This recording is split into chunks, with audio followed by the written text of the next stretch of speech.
am your host, as always, Preston Bailey, in the studio, the secret secluded studio in my bunker here in downtown Tampa. With me, as always, Cam Vieira from Beantown, New England. He's got his Celtics hat on. Cam said, listen, I'm not taking no for an answer today. I want to talk about my boy Kyrie Irving. I He's want to not my spit boy. some fire. What? He's not my boy. He's not your boy anymore. You're done with Kyrie. Wait a minute. One of the biggest arguments we've ever had. We almost went into a good old fashioned bare knuckled good gentleman's agreement at the high five saloon at high 3 o'clock p.m. or whatever the hell they said back then. What did they say? High noon, 3 p.m. I don't know. Yeah. Fighting at the bar, growing a handlebar mustache, getting into it old school. Now I want to set the tone, and then you can kind of set the stage here. So Kyrie Irving, also known as World B. Flat Earth. World B. Flat Earth, also known as the richest Bernie bro in America and the richest Bernie bro in the world. For those unfamiliar with the Bernie bros, they don't want to join normal society and work like everybody else. They just want to cause havoc and chaos. And that's Kyrie Irving. Kyrie Irving is worth several $100 million deals. He's got more money than almost anybody. He's in Brooklyn, and he is a Brooklyn Bernie bro. When I heard he's about flat Earth and he pretends to be Native American, this guy's all over the place. Cam, he's the most miserable man in sports. How could this guy be so miserable?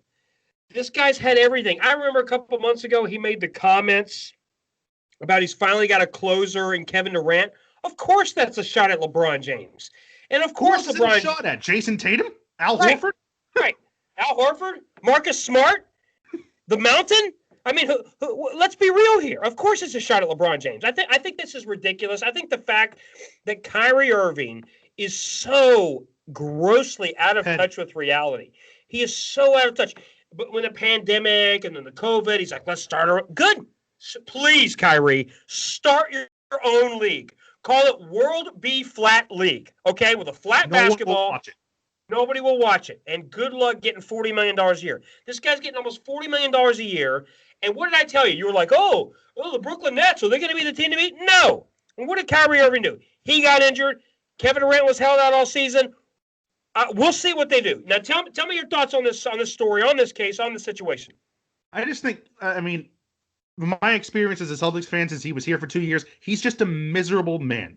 Like, he is the guy who was always going to find what's wrong and complain about it and blame somebody else because it's never his fault.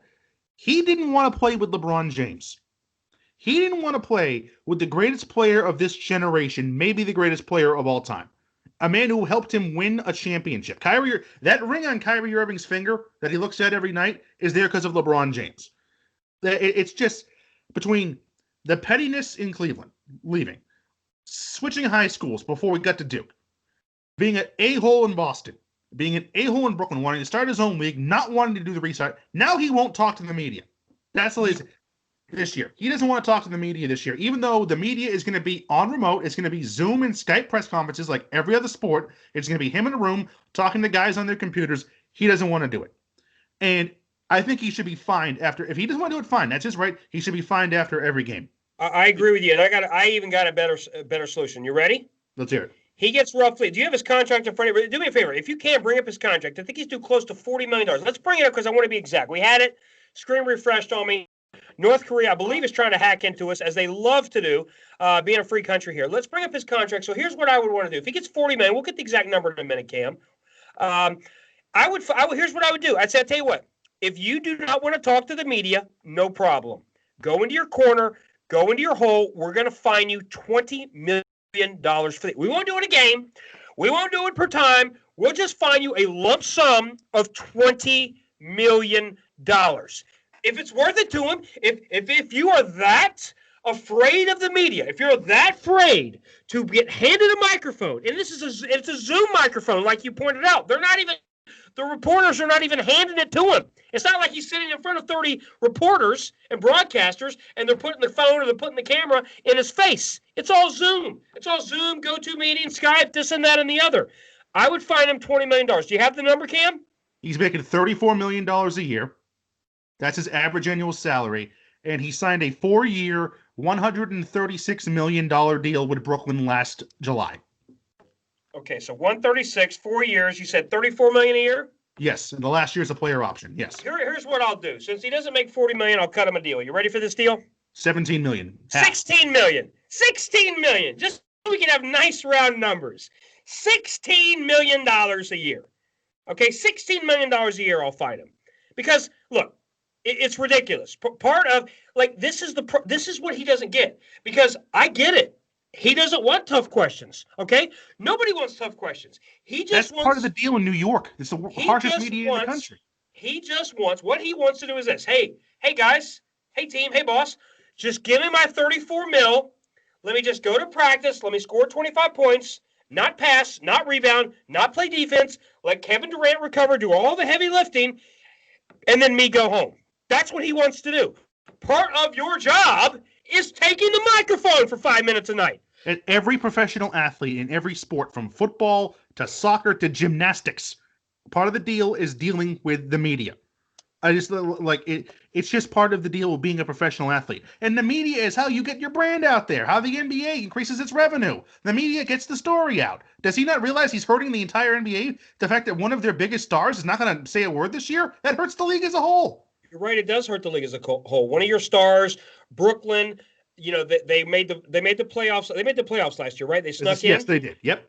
Even without Kyrie, even without Kevin Durant. Now, this team does expect to be pretty good next year. If Kyrie's healthy, that's a big if. If Kevin Durant's healthy, that's a big if. Steve Nash is the coach. Yep. Steve Nash has done a great job.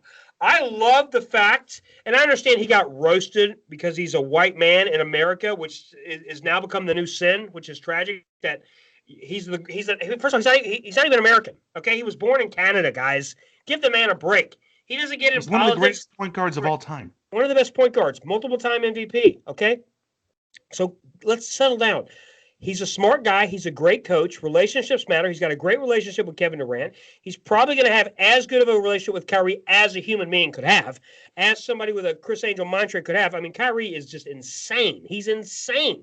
This guy's mad at everything. You know, LeBron's got a billboard in Cleveland. He wants a bigger billboard. LeBron's got 4 or 5 guys on the plane in his entourage.